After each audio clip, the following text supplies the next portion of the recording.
أعوذ بالله بسم الله والصلاة والسلام على رسول الله محمد بن عبد الله عباد الله السلام عليكم ورحمة الله تعالى وبركاته أمبادي تبي شرفلا لجباو أو منوتون سجلندو كاني واتي كرنكرني kono wati mi sugantira ka boloda hijide unka kuna foni la seli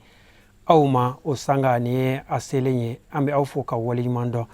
amola donia ka fo anga bi hiji special haji plateau sanfɛ shirifila tamadenw u ka madinɛ sigi tile 8 dafalen kɔfɛ ka seli alakiraba ka misiri kɔnɔ an b'aw ladɔnniya k'a fɔ jama kun fɔlɔ ni o ye maa 300 fɔlɔ ye olu ye u ɲɛsin ka taa makan dugu nɔrɔma in kɔnɔ Makkatal Mukarrama walasa ka taa hiji baaraw daminɛ Imam Ali Sidibe Mundir n'o ye agent shirifila DG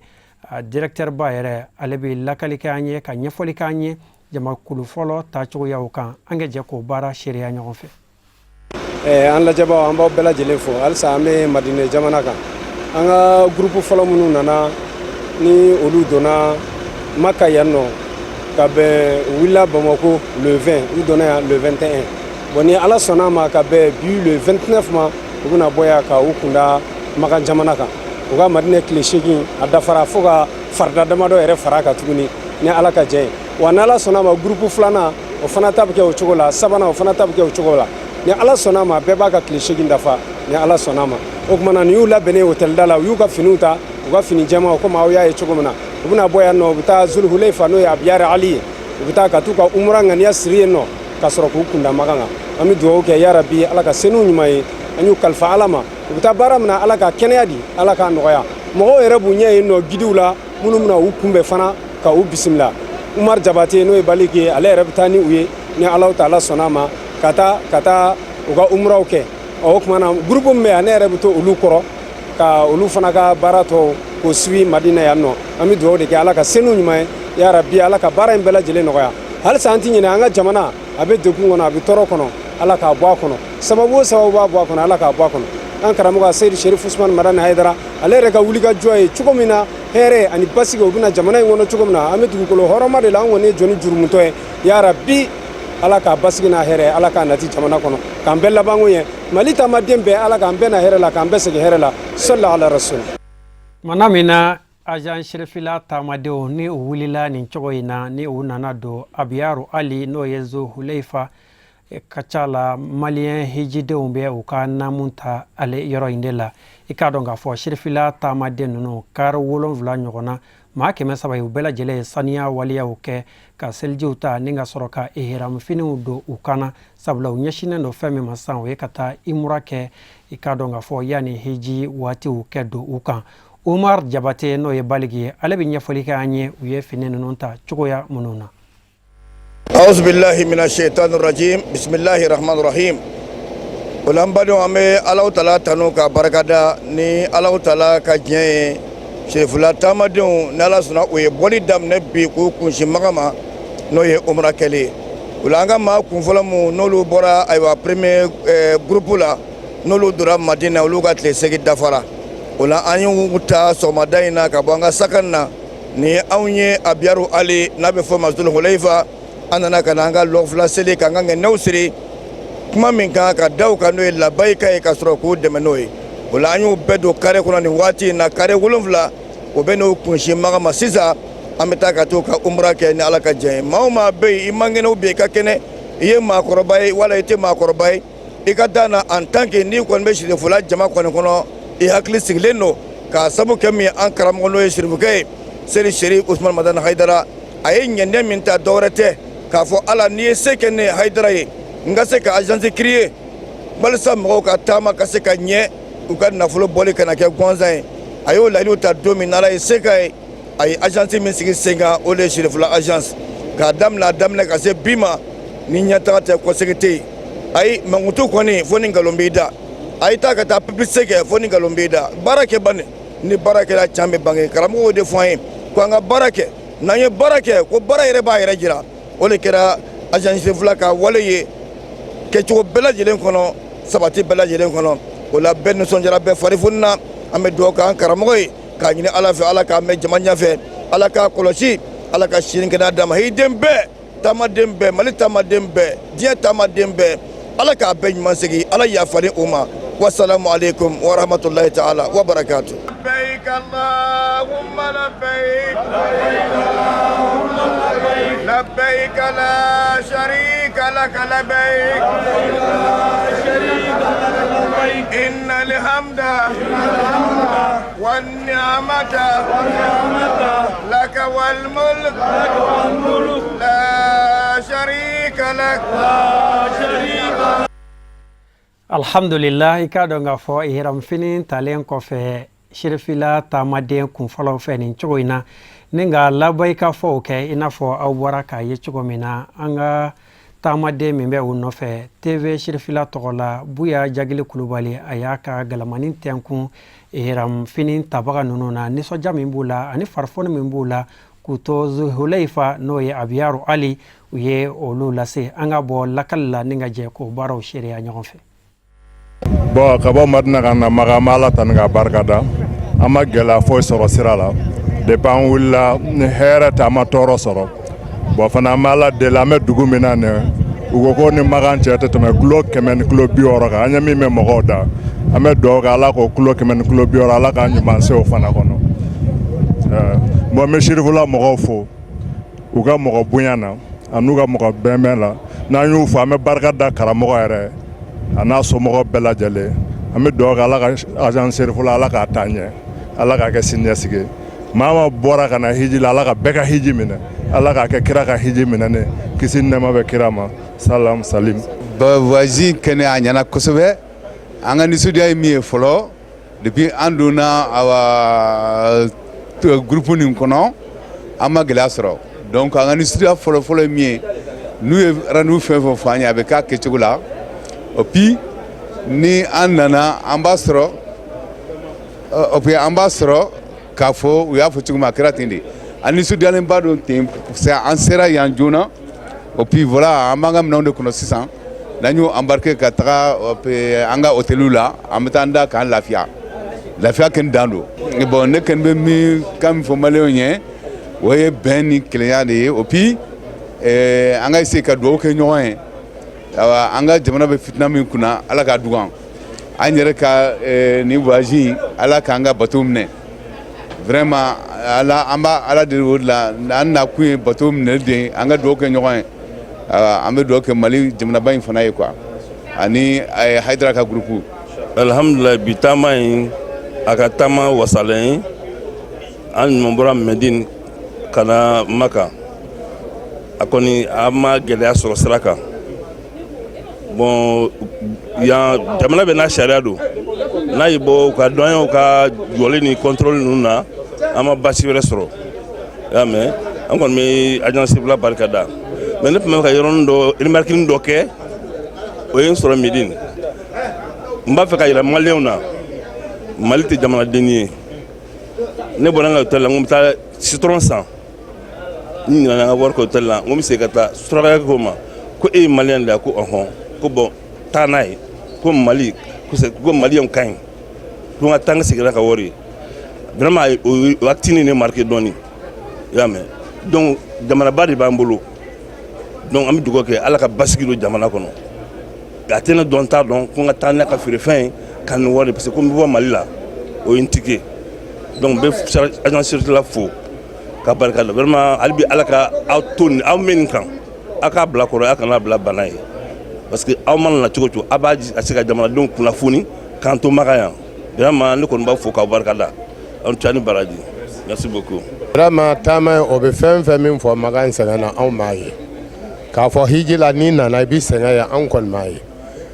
depuis an bɔra Mali la fo ka na don Madina ka bɔ Madina ka na bi Maka vraiment alhamdulilayi an bɛ agence sirifila fo k'a baarakɛlaw fo denmisɛnninw ye jija min k'a m'o fo hali bi Ala ka dɔ fara ko in kan hali bi Ala k'aw jidi hali bi Ala k'aw yiriwa vraiment an satisfait la yan'an ka tawafu kɛ an kɔni bɛ don min na bi an satisfailen don bi. Nisɔndiya min bɛ na tellement Ala ye bonyaba min k'an ɲɛ an b'o bonya masegin dila Ala mɔ ka Ala fo k'a barika da an minnu fana ɲɛmɔgɔ ye a fana y'an bonya k'an nisɔndiya an taara Madinɛ fo ka bɔ yen kɔngɔ m'an sɔrɔ minɔgɔ m'an sɔrɔ tɔɔrɔ foyi m'an sɔrɔ o tuma an kɔni nana Makan bi ni Ala fana y'o kɛ o cogo la o fana bɛ diya an ye dɛ dubabudenw min ye n bolo Ala hɛrɛ k'an na jamana ɲɛ ka fuginɛ min y'an na jamana rɔ Ala k'a nɔgɔya an na dugulu Ala fana y'u bɛɛ kelen ma Ala silamɛya sankɔrɔta Ala dɛmɛ Ala dɛmɛ b'a kɛ Ala ye Ala kana an balo Ala kana an nabila Ala kana an kɛ jugu sago ye Ala dɔn an n'an jugulu cɛ Ala k'o k'a ka Ala ya bonya kɔ a n'a ka ciba kanu kosɔn sala wa rasuli bitama ma kɛ foyi de fo kayira an yɛrɛ ma la ni don waati min an donda waati wele la fo k'a yidara fo k'a ko ɲuman lɔn an kɔni sewa ni fɔlɔ minnu kosɛbɛ Ala m'an tora sewa ma han do a tere tu mana mɛnna ne kɔni y'a fola k'a ko ɲuman lɔn de ma k'a fɛ foyi la fo Ala baara ɲuman alhamdulilayi rabil alamin an bɛ Ala fo k'a barikada tiɲɛ yɛrɛ la an bɔra Medini bi k'an kunda Makan kan a kɛra nɔgɔya kɔnɔna na an ma k'a sɔrɔ sira la an ma tɔɔrɔ sɔrɔ an ka iji don na ko tɔɔrɔ mɔgɔ min sɔrɔ sira la iji kɔni tagala kɔni ye tɔɔrɔ mais tɔɔrɔ min don k'a fɔ ko farikolo la bana tɔɔrɔ de ye mɔgɔ sɔrɔ bana tɔɔrɔ ma mɔgɔ si sɔrɔ alhamdulilayi an bɛ Ala barikada o la an ye Medini sigi fana kɛ ten tɔ komi a tɛ taa tɔɔrɔ ni tɔɔrɔ misɛnninw ninnu kɔ mais Ala barika la mɔgɔ si ma dɛsɛ Ala barika la ka minnu sɔrɔla fana olu géré la an bɛ Ala fo k'a barikada bi kɔni an bɛɛ ɲuman donna Makan kɔnɔ sisan nɔ tɔɔrɔ ma mɔgɔ si sɔrɔ alhamdulilayi an bɛ Ala fo k'Ala barikada ka segin ka Ala fo k'Ala waleɲuman dɔn Ala min sɔnna ka an ɲɛ da nin dugu sanuman in kan n'o ye Maka ye vraiment nous sommes ka di a ma kɛ ni gɛlɛya fosi ye parce que ijiden ninnu u bɛ faamuyali kɛ ni kumana u fɛ a ka ca la u bɛ faamuyali kɛ vraiment an ma degun fosi sɔrɔ tulo ni yɛlɛ kɔ ani sensibilisation donc vraiment an b'u yɛrɛ fo parce que n'i y'a mɛn k'i ye guide i b'a sɔrɔ mɔgɔ de bɛ yen nɔ minnu i b'u guide donc n'o o mɔgɔ ninnu kɛra mɔgɔ lafaamuyalen i b'a ye u b'i ka baara nɔgɔya i bolo kosɛbɛ kosɛbɛ vraiment an ye namu fini min fɛnɛ ta kabi an bɛ kari kɔnɔ an bɛ ka labayika da fo ka na an se Madina kɔnɔ inshallah an yɛrɛ bɛ tila ka bɔ yan ka taga tawafu kɛ inshallah depuis an nana an ma degun foyi sɔrɔ vraiment ijiden ninnu u bɛɛ lafaamuyalen don alhamdulilayi rabil alamin an b'aw yɛrɛ fo a ka cɛsiri la aw ka jija la aw bɛ baara min na vraiment a agence tɛ yen nɔ n bɛ se k'a fɔ min bɛ nin ɲɔgɔnna kɛ ka ijidenw tɔbɔtɔ ka effort bɛɛ k'u ye sisan yɛrɛ n tulo b'a la ijidenw bɛ k'a fɔ ko vraiment ko jusqu'à présent ko u ma degun fosi ye n ko ni Ala sɔnna ma n k'a fɛnɛ bɛ kɛ tan nɔ n ko degun fosi n ko tɛ degun fosi rencontré ni iji in na an bɛ dugawu kɛ Ala ka iji Ala ka baara tɔ nɔgɔya an nana baara min na Makan yan Ala ka a nɔgɔya Ala k'an fanga se Ala k'u kɛ kira bonya kosɔn kira n'a somɔgɔw kanu kosɔn sɔli ala rasuli ka t'i ɲɛ da alikaba nɔrɔma in kan ni ka a munumunu n'an b'a fɔ a ma ko tawafu o ye suguya 3 ye fɔlɔ a bɛ fɔ o ma ko tawaful qudum ni ka taa se tawaful ifada ma ni ka taa laban ni tawaful wada ye tawaful qudum o de ye tumana min na hijiden mana don Makan dugu nɔrɔma in kɔnɔ a bɛ taa i ɲɛ da alikaba belebele kan ka a munumununi min kɛ a bɛ fɔ o ma ko tawaful qudum an ka nin hijiden nɔrɔma ninnu donnen ka t'u ɲɛ da alikaba belebele in kan u ye tawaful qudum kɛ ka alikaba munumunu o ni gidi min tun bɛ ɲɔgɔn fɛ ni ka duwawudenw kɛ ka Ala welew kɛ u ɲɛfɛ o ye an karamɔgɔ ye n'an ka sirifikɛ Isa Baba Hayidara an ka jɛ k'a seereya ɲɔgɔn fɛ. لبيك لا شريك لك لبيك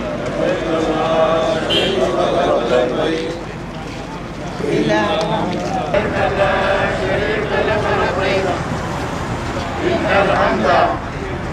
والنعمة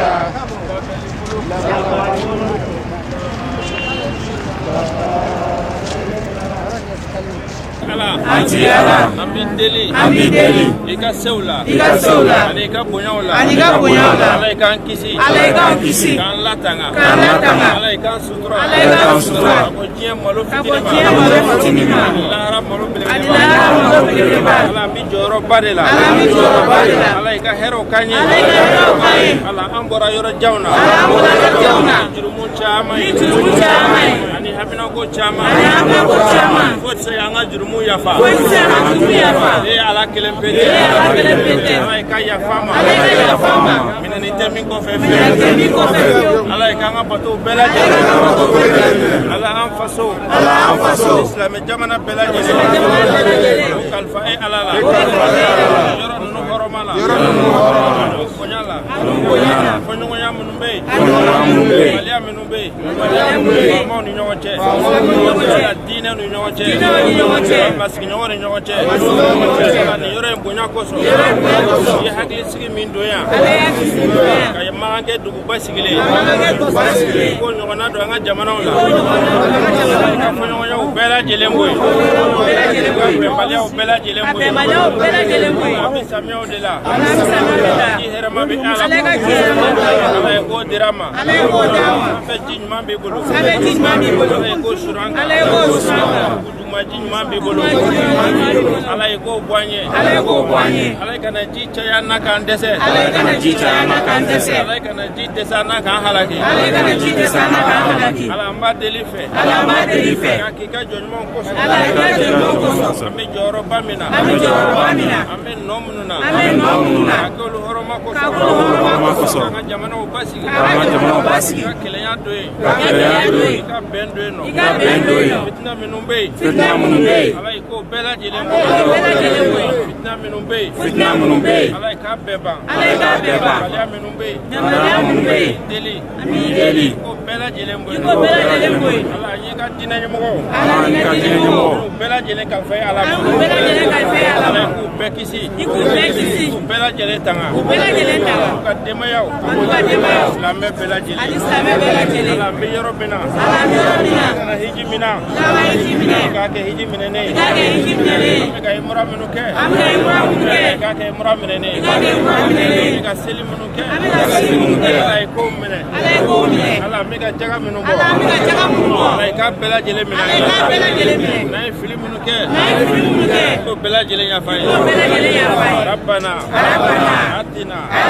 fi dunya hasanatan wa fil akhirati hasanatan wa qina azaban nar وادخلنا الجنة مع الأبرار يا عزيز يا غفار يا ستار يا رب العالمين. I ka dɔn k'a fɔ alikawa munumununen kɔfɛ hiji den ninnu fɛ n'an ko a ma ko tawafu o y'u kunda safa ani marwa kan o min ye ala ka tamasiyɛn makow dɔ ye ni maa min ye ala ka tamasiyɛn makow bonya dalibama ko o ye dusukun ka ala ɲɛsiranya dɔ ye o kama sirifila taamaden maa 300 kun fɔlɔ ninnu tawafu in bannen kɔ o y'u ɲɛsin safa ni marwa boli ma abdulahi jabate ale tun bɛ taamadenw ɲɛ ni ka duwawuw kɛ ka ala welew kɛ ka baara kɛcogow ɲɛ yira u la an ka jɛ k'o baaraw seereya ɲɔgɔn fɛ.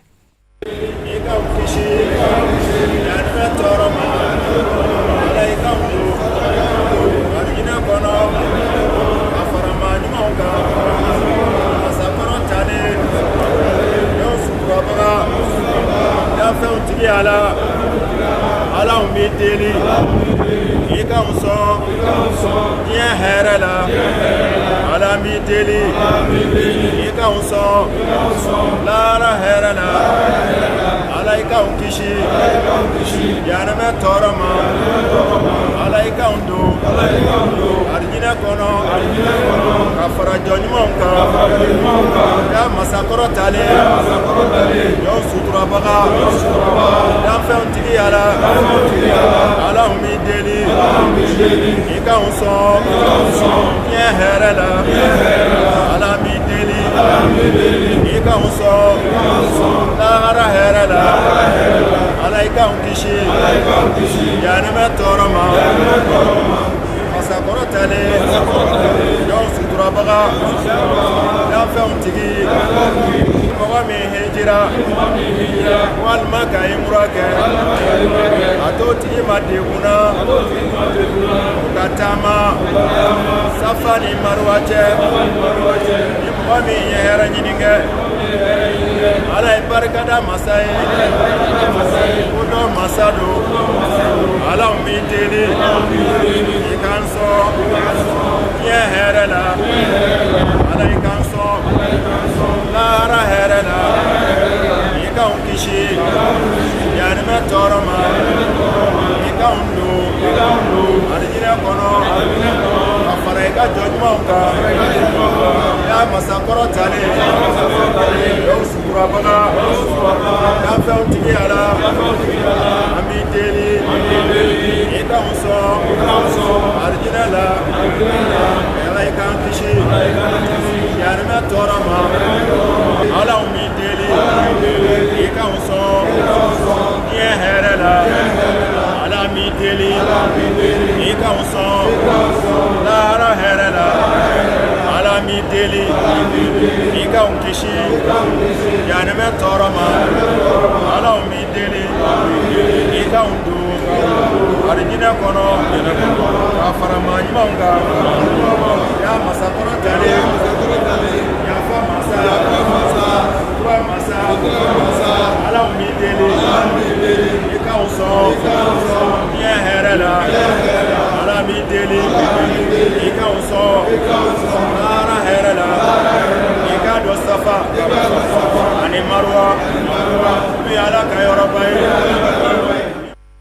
Ni yɔrɔ sanuma ninnu yelen kɔfɛ agent Sherifila taamadenw fɛ ni ka Safa ni Marwa boli ka munumunu alikababa kɛrɛfɛ n'an b'a wele ko tɔwafu u seginna ka t'u ɲɛ da i k'a dɔn k'a fɔ yɔrɔ belebele kan yɔrɔ min alakiraba a bangina o so belebele in kɔnɔ n'a yɛlɛmana bi ka kɛ maktaba belebele ye o baaraw bɛɛ lajɛlen de bannen kɔfɛ kuma galamani tɛnguna taamadenw na k'a bɔ lakali la ka kɛ n yɛrɛ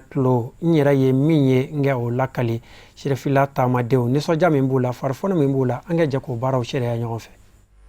Ayiwa alhamdulillah komi an ye madinɛsigi kɛ o tile hakɛ dafara ka o batow bɛɛ kɛ ka ban maintenant sisan an filɛ Maka kunu an ka hijidenw donna ka bɛn fitiri wagati ma fo ka taa se safo waatiw la mɔgɔ 300 o de bɔra Madina ka don Maka kunu alhamdulillah o mɔgɔ 300 in an y'o o tila sigiyɔrɔma 3 ye an karamɔgɔ Isa Hayidara ale ni jamakulu fɔlɔ bɔra ka na u ka imura kɛ ka alikaba munumunu ka Safa ni Marwa boli ka tila ka bɔ yen ka na an ka kira Muhammad sallallahu alaihi wa sallam ale bangera yɔrɔ min na ka na o yira u la o la ale ka bɔli kɔfɛ maintenant ne ni groupe filanan fɛnɛ bɔra ka na o baara kelen kɛ ka tawafu siɲɛ 7 kɛ ka Safa ni Marwa boli o siɲɛ 7 kɛ ka sɔrɔ ka bɔ yen nɔ ka na an ka kiraba bangeyɔrɔ a bangera yɔrɔ min na ka na u ɲɛ da o yɔrɔ in kan o la o baara de nɔgɔyalen filɛ nin sisan ni ala sɔnna an k'an ka segin sisan ka taa sɔniw tigɛ walima ka kunsiw tigɛ ka sɔrɔ ka naamu bila yani hiji waati cɛ inshallah. Bon welekan laban min bɛ an bolo o de ye dɔrɔn k'a yira an ka taamadenw somɔgɔw bɛɛ la ko alhamdulillah an ka taamadenw bɛɛ kɛnɛma don baasi t'a si la wa bɛɛ ka bato bi ka kɛ a kɛcogo yɛrɛ la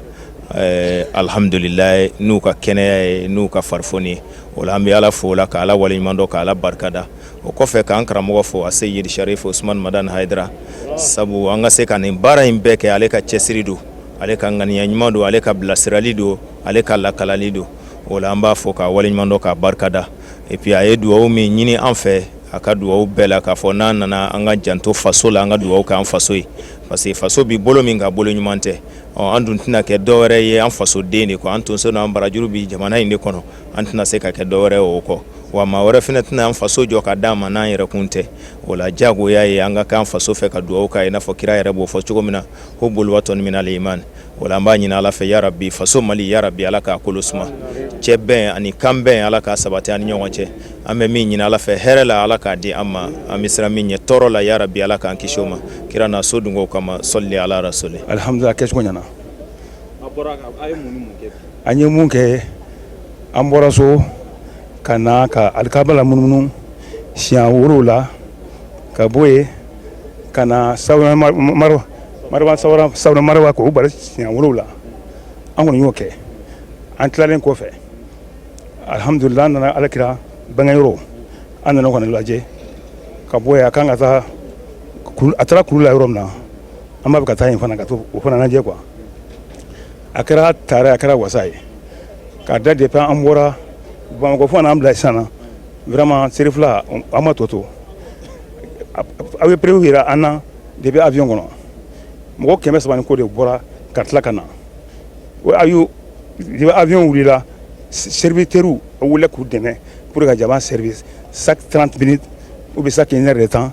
a bɛ wuli ka na jama servi i yɛrɛ de bɛ se k'a fɔ k'i fara k'a bolo ka na fɔ yan vraiment an ma tɔ to quoi moi je n'ai rien à dire donc foni waliman don de bɛ ɲɛsin ka taa sirifila ma ka taa sirifila ma sirifila baarakɛlaw baara ka fisa baarakɛbaliya ye baara kɛ ko ɲuman ka fisa ni baara ye donc mɔgɔ bɛ fo i yɛrɛ ka baara la donc vraiment surtout sincèrement ala bɛɛ y'i jɔyɔrɔ fili bɛɛ bɛ ka baara kɛ komi tigiɲɛ bɛɛ bɛ k'i jɔyɔrɔ fa donc foni waliman don de bɛ kɛ ka ɲɛsin aw ma k'aw fo ka waliman dɔn toujours ala ka hiji traverse ɲuman ala ka a da an ma quoi an ɲuman bɔra cogo min na an nana yan alhamdulillah an bɛ ala deli ala ka taa an ɲuman sɔrɔ an somɔgɔw fɛ yen ko ɲuman sɔrɔ yen ala k'a sara kɛ yɔrɔ la baara kɔni ɲana alhamdulillah an ye umura kɛ nisɔndiya kɔnɔ an y'a kɛ bonya ni karama kɔnɔ gidiw bilala an ɲɛ k'a bɛɛ ɲɛfɔ an ye k'a walawala an ka todukan na u b'a fɔ an b'a f'u nɔfɛ n'an k'an ka jɔ yɔrɔ min na ka baara fɛn fɛn kɛ u b'o bɛɛ ɲɛfɔ an ye an y'a bɛɛ kɛ lafiya kɔnɔna la welewele kan min bɛ ne bolo k'a ɲɛsin yan baden silamɛ bɛɛ ma ni mɔgɔ mɔgɔ bɛ fɛ ka na hiji kɛcogo ɲuman kɛ i bɛna sirifula fɛ n'ala sɔnna ma i tɛ nimisa i ka hiji la an kɔni ye fɛn min ye a y'an bɔ ni san fɔlɔ ni hiji la mais min fɔla hiji la min fɔla ko e bɛ hiji la k'a fɔ min fɔra yɛrɛ yɛrɛ k'o bɛ yen an nana sɔrɔ tiɲɛ yɛrɛ lafiya b'a ta na komi an jɔlen b'a ka ekara na o tɛ dɛ an ye fɛn min ye o y'an bɔ yɛrɛ de ka bɔ Bamakɔ yan fo ka na Emura kɛ an ma tɔɔrɔ foyi ye an ma tɔɔrɔ ye ne kɔni bɛ barika da an chance ye toujours ala k'aw jidi ala k'aw kɔrɔta ala k'aw jidi ala k'aw kɔrɔta aw minnu tabafoni a y'an nimisi wasa a tɛ tɛmɛ nin kan o an ka tabafoni kɛra mɔgɔ ma perdre a la o mɔgɔ ma perdre a la a kɛra bamanankan na bamanankan jɛlen ni mɔgɔ min y'i dogo ka dɔwɛrɛ kɔni k'i ta kan na an kɔni an ye min kɛ o kɛra bamanankan de la donc o fana diyara anw ye parce que fɛn bɛɛ fɔla arabukan na a traduilen don an ka todunkan na pour que an ka se k'a fɔ ka ɲɛ donc vraiment an b'a barika da aw yɛrɛ minnu bɛ télévision na vraiment an b'a barika da kosɛbɛ hali bi ala ka nin ɲɔgɔn caman kɛ ala kana ne yɛrɛ dali mun n'o tɛ tiɲɛ la ne bɛ bɔ Bamakɔ waati min ne yɔrɔ tun bɛ n bagabaga dɛ ko n kana na mais tiɲɛ la n nana ye lafiya n nana lafiya sɔrɔ ala ka ni senw kɛ ni wari dilan ko ka taa wari sara n sen dɔ b'a fɔ kana taa dɛ n bɛ ka tiɲɛ ma de fɔ koyi donc n bɛ ala barika da ala k'aw jidi ala k'aw kɔrɔta vraiment baara kɛcogo ɲɛna depuis an wulila Bamakɔ fo sisan baara nin bɛɛ kɛcogo ka ɲi donc ala ka ɲɛtagaw di miiriya min bɛ ne bolo welekan bɛ ne bolo ni mɔgɔ min taa ni i b'a fɛ i ka taa i ka mɔgɔ ka taa mais kɛra na o tɛ dɛ min kɛra ne la ne b'o de fɔ taa n'i ka mɔgɔ ye sirifila la o de bɛ n bɛ min dɔn o de y'o ye awɔ an nana safa ni marawa boli kɛ awɔ i bɛ safa ni marawa biliki tɛn je n'a tawafu wura minimini ilo en be mai en barkar mai sana barkar ma ka shoy kirna haydara barkaro ibe koni singe be ne non ni na bilga be sana giri kirfan ke bo singe ma nga kate fumar bo man kan ga je kimbe jibe sana man kar ni be nuzo je ku sebe de be ne herra ifang be ma herra isafal marok bili i ma nga kate tawafu ma nga kate ya puhnga bon ke man yoni la horma ma nga kin be jiyo jara kre ma man yono ken man kre be jiyo tana e kirinjo e kirintando e balmang be tio kirin bisi nguna war komete e komete o kirin lo ya komete kirin bisi nguna no ya komete e wado ga hedra yer kete nyoje sababu ne e be kana de garo e hedra tio krita de ngondinde kirin tina o de ma ga kana kirin tina o de ma kana kirin din o de ma ga kisi kirin din kisi jugur man do ko son kirin hera be mate kirin hera mai balmang da so fi girbete kirmar garo titan bar garo Salam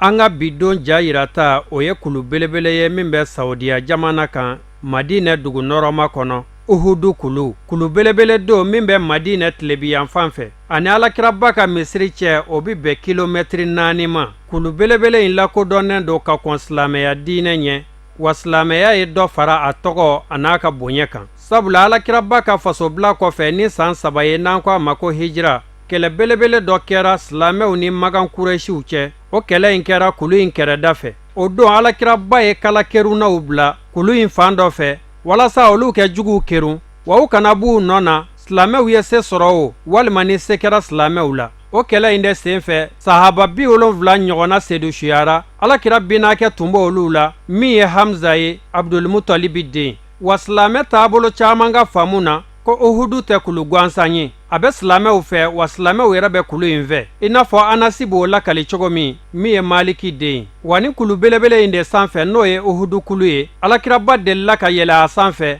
ani Abubakar ni Umar ka fara Usman kan kulu in yɛrɛ la. A ko Uhudu kulu sabatikɛ to i nɔ na. Sabu nabi ɲuman de b'i sanfɛ ani tiɲɛtigi ani sɛdisu 2. O yɔrɔ bɛɛ kulu sabatira. Wa sahaba 70 min tora Uhudu kɛlɛ la olu bɛɛ lajɛlen ka suturaliw kɛra kulu belebele in de kɛrɛfɛ ye. I n'a fɔ aw ɲɛ b'a jaw la cogo min. Ajan Sherifila taamadenw u taar'u sen jɔ o yɔrɔ sahalen in na duwawu jaabi yɔrɔ ni ka duwawu kɛ u yɛrɛkun ye ani alisilamɛ kelenkelenna bɛɛ lajɛlen. An bɛ dali masa deli dali masa kɛ sɔn an bɛɛ ɲɛ kɛ d'a kan ni Muhammadil Mustafa hɔrɔma ye. Labbaik Allahumma labbaik. An ka bi don Ala wele ani a duwawu i n'a fɔ aw bɛ a kalama cogo min kuranɛ bɛ a fɔ an ye a ko n'aw ka damakasi tɛ Ala la k'a wele aw ka makow la ko Ala mako foyi tɛ aw la. Alakiraba fana bɛ o fɔ an ye a ka hadisa la ko i k'a dɔn k'a fɔ zɔmɛ min bɛ Ala bato la ko duwawu don mukul ibada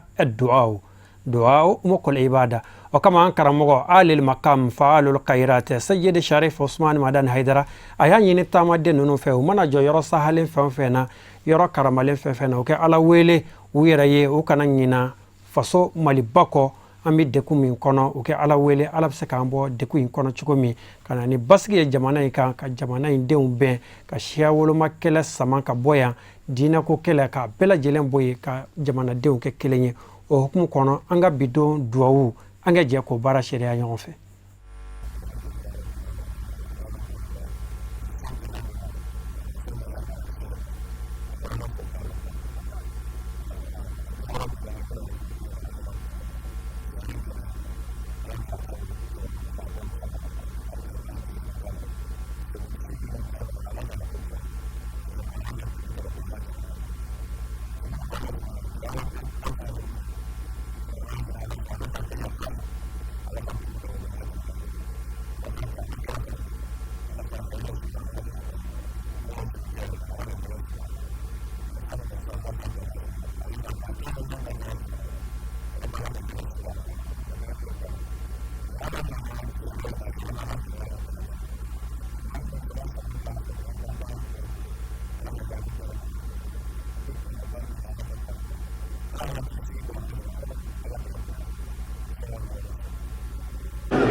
Alhamdulillah an bɛ aw fo ka waleɲuman dɔ a ka ɲamadali la TV Sherifila lajɛbaw aw minnu tun sɔgɔlen don an na spécial de haji ni o ye Sherifila taamadenw ka kunnafoniw ka fara Mali hijiden kelenkelenna bɛɛ lajɛlen kan o bɛ di waati min kɔnɔ nin tun ye o ye bi Sherifila taamaden maa 300 kun fɔlɔ min wulila kabiri Mali la yan le 22 Ala sɔnna ka bɛn le 29 ma olu bɔra Madinɛ ka don Magan dugu nɔrɔma in kɔnɔ ihramu talen kɔfɛ ka taa tawafu kɛ ka safani marwaw boli i n'a fɔ aw bɔra ka baaraw bɛɛ lajɛlen cogo min ka tila ka duwawu don kɛ aw ye sigida nataw la taamaden tɔ minnu bɛ Madinɛ jamana kan inshallah o baaraw ni olu fana wulila a bɛna nin bɛɛ lajɛlen sɔrɔ TV Sherifila sanfɛ aw kana bɔ a ti fɔ aw jigi kɔ k'aw sɔgɔlen to TV Sherifila la inshallah sigida caman bɛ Ala bolo Ala ko yira ne n'aw la akan bɛ diɲɛ waati wɛrɛ wa shukran lakum